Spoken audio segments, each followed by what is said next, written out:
শিক্ষার্থীরা আজকে আমরা শিখবো এলকিনের যৌগসমূহ। আর তার আগে জানার দরকার এলকিনের সাধারণ সংকেত। এলকিনের সাধারণ সংকেত আমি লিখেছি অলরেডি CnH2n। তাহলে আমরা লিখতে পারি n সমান 2 হলে এই সূত্রের মধ্যে বসাই। n বলতে কত 2, H 2 × n বলতে হচ্ছে 2। এটি ক্যালকুলেশন করলে দাঁড়াবে C2H4। এই যৌগের নাম হচ্ছে ইথিন।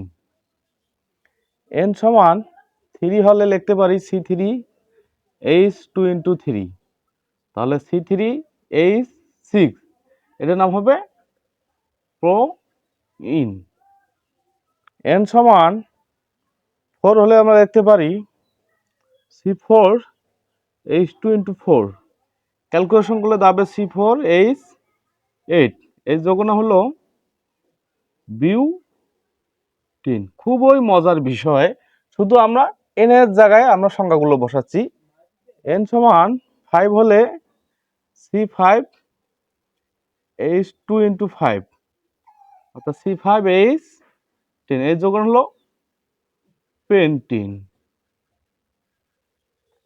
n সমান 6 হলে C6H2 × 6 দাঁড়াবে C6H12। এই জন্য হলো হেক্সিন।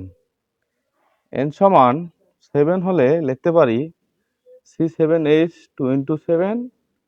C7 ক্যালকুলেশন করলে দাঁড়াবে H14। এটির নাম হবে হেপটিন।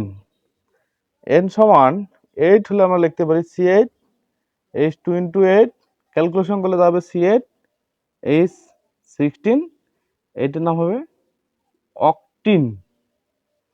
এবং n সমান 9 হলে আমরা লিখতে পারি C9H2 × 9। ক্যালকুলেশন করলে দাঁড়াবে C9H, এই যৌগটা হবে ননিন। এবং n সমান 10 হলে আমরা লিখতে পারি C10H2 × 10, অর্থাৎ C10H20। এই যৌগটার নাম হবে ডেকিন। এরকম মজার মজার রসায়ন ক্লাস পেতে পেজটি ফলো দিয়ে পাশে থাকুন সকলে।